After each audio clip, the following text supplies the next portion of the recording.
Lok Vasishtha 3:15 says, Ipsita anasipto no asto yasya antarvastu dishtusu supt iv pravarteta swamukt iti kachite.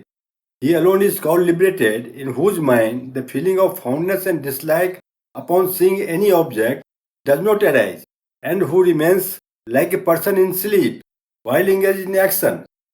Being free from the ego, I am the doer.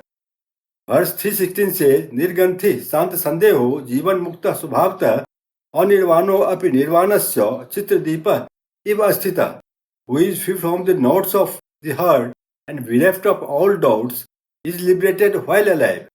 Though he appears as a resting and withdrawn person, yet his heart always floats in the fullness of a spontaneous light of knowledge and remains perfectly calm and unattached like a lamp in the picture. Mundaka Upanishad 2:8 says, Vidyate hridaganthisya chidyante sarva sansya siyante chase karmani tasmin dishte parabare. When he is seen in both higher and lower state, the knots of the heart is united, all doubts are solved, and all his karma is consumed.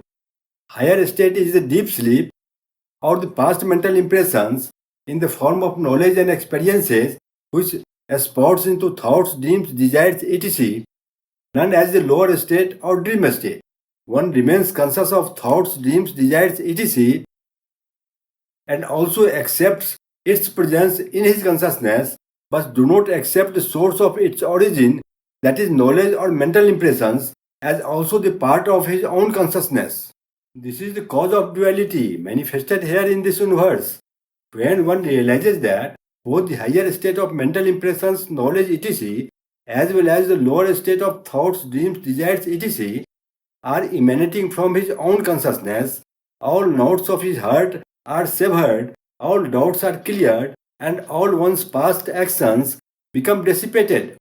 Knots of the heart are hosts of tendencies and impressions of ignorance in the form of desires that hang on the intelligence. Kama ye asya hriday sthita, as declared by Katha Upanishad 2:3:14 and Vrihadaranyaka Upanishad 4:4-7.